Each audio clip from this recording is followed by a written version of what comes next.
उत्तर प्रदेश के आजमगढ़ जिले में एक गांव है बीबीपुर। यहीं जन्म हुआ था मोहम्मद उस्मान का।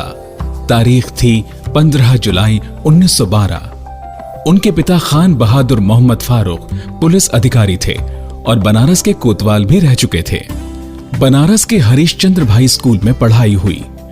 साहसी इतने थे कि 12 साल की उम्र में ही अपने एक दोस्त को बचाने के लिए कुएं में कूद पड़े थे और बचा भी लिया था। बचपन से सेना में जाने का मन था। कोशिश की और ब्रिटेन की रॉयल मिलिट्री एकेडमी सैंडहर्स्ट में पढ़ाई के लिए चुन लिए गए। भारत से सिर्फ 10 कैडेट चुने गए थे और वो उनमें से एक थे। जब मोहम्मद उस्मान 23 साल की उम्र में पढ़ाई पूरी करके लौटे तो बलूच रेजिमेंट में अफसर बन गए। 1947 में देश आजाद हुआ, लेकिन हिंदुस्तान पाकिस्तान में बंटकर दोनों के बीच एक आजाद रियासत थी, कश्मीर। बंटवारे के समय ब्रिगेडियर उस्मान मुल्तान में तैनात थे। उजड़े हुए लोगों की मदद कर रहे थे, उन्हें सुरक्षित सरहद पार करा रहे थे। ये वक्त था नफरत और खून खराबे का। यही वो समय था जब पाकिस्तानी हुक्मरान ब्रिगेडियर मोहम्मद उस्मान पर हर तरह का जोर डाल रहे थे पाकिस्तानी सेना में शामिल होने के लिए। इस्लाम और मुसलमान होने की दुहाई दी, लालच दिया, कहा आउट ऑफ टर्न प्रमोशन देकर पाकिस्तानी सेना का चीफ बना देंगे। लेकिन वतन परस्त उस्मान ने इस प्रस्ताव को ठुकरा दिया।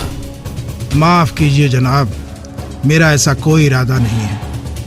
मुझ पर यहाँ के हिंदू परिवारों को सुरक्षित हिंदुस्तान पहुँचाने की जिम्मेवारी है और हिंदुस्तान के एक सच्चे सिपाही के तौर पर मैं पूरे अदब के साथ बता देना चाहता हूँ कि जब तक मेरे शरीर में खून का आखिरी कतरा है, मैं इस काम को अंजाम देता रहूंगा।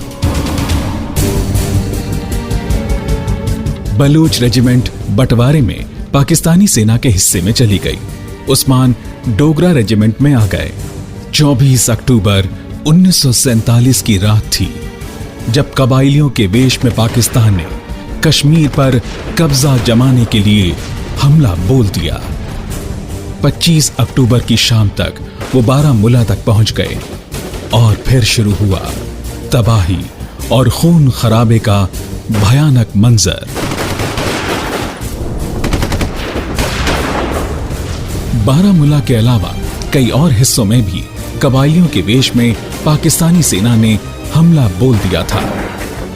एक अघोषित युद्ध शुरू हो गया और महीनों तक चला। आजाद रियासत बने रहने की आशा रखने वाले कश्मीर के महाराजा हरि सिंह को भारत सरकार से गुहार लगानी पड़ी और आनन फानन में भारतीय फौज श्रीनगर पहुंच गई। लड़ाई चलती रही। दुश्मन को कई मोर्चों पर पीछे हटना पड़ा। कश्मीर घाटी और जम्मू तक अशांत था। उस्मान पैराशूट ब्रिगेड की कमान संभाल रहे थे। उनकी झनगढ़ में तैनाती थी। झनगढ़ का पाक के लिए सामरिक महत्व था। मीरपुर और कोटली से सड़कें आकर यहीं मिलती थी। 25 दिसंबर 1947 को पाकिस्तानी सेना ने झनगढ़ को अपने कब्जे में ले लिया। Lieutenant general KM. करियप्पा तब वेस्टर्न आर्मी कमांडर थे। उन्होंने जम्मू को अपनी कमान का हेडक्वार्टर बनाया। लक्ष्य था झनगढ़ और पुंछ पर कब्जा करना। इस काम के लिए कमान सौंपी गई ब्रिगेडियर मोहम्मद उस्मान को। भयानक युद्ध हुआ। मोहम्मद उस्मान की वीरता, नेतृत्व व पराक्रम ने हजारों पाकिस्तानी घुसपैठियों को मौत के घाट उतार दिया और मार्च 1948 में झनगढ़ भारत के कब्जे में आ गया। ब्रिगेडियर उस्मान को एक नया नाम मिला, नौशेरा का शेर।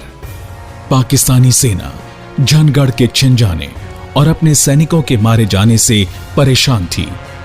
उसने घोषणा कर दी कि जो भी उस्मान का सिर कलम कर लाएगा उसे 50,000 रुपए दिए जाएंगे। दुश्मन लगातार झनगढ़ पर हमले करता रहा। अपनी बहादुरी के कारण पाकिस्तानी सेना की आंखों की किरकिरी बन चुके थे उस्मान। पाक सेना घात में बैठी थी। 3 जुलाई 1948 की शाम 5:45 होंगे। उस्मान जैसे ही अपने टेंट से बाहर निकले कि उन पर 25 पाउंड का गोला पाक सेना ने दाग दिया। बम का गोला चट्टान पर गिरा और उसके छर्रों से ब्रिगेडियर मोहम्मद उस्मान की पीठ के चीथड़े उड़ गए। लेकिन तारीख गवाह है कि युद्ध के मैदान में उन्होंने कभी पीठ नहीं दिखाई थी, बल्कि पूरे के पूरे बम को अपनी पीठ पर झेल गए ताकि बम की किरचें उनके साथियों को खरोंच भी ना पहुंचा सकें। वो शहीद हो गए। उनके अंतिम शब्द थे, हम तो जा रहे हैं, पर जमीन के एक भी टुकड़े पर दुश्मन का कब्जा न होने पाए।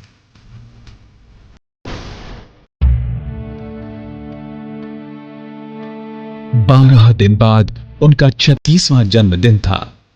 अविवाहित ब्रिगेडियर उस्मान अपने वेतन का बड़ा हिस्सा गरीब बच्चों की पढ़ाई और जरूरतमंदों पर खर्च करते थे। नौशेरा में वो 150 से अधिक अनाथ बच्चों की देखभाल करते थे, उनको पढ़ाते लिखाते थे।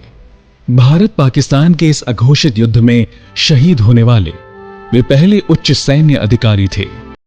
राजकीय सम्मान के साथ उन्हें नई दिल्ली के जामिया मिलिया इस्लामिया कब्रगाह में दफनाया गया। उनकी अंतिम यात्रा में गवर्नर जनरल लॉर्ड माउंटबेटन, प्रधानमंत्री जवाहरलाल नेहरू, केंद्रीय मंत्री मौलाना अबुल कलाम आजाद और शेख अब्दुल्ला भी शामिल थे। उनके पराक्रम के लिए उन्हें मरणोपरांत महावीर चक्र से सम्मानित किया गया। ब्रिगेडियर मोहम्मद उस्मान को देश का सलाम।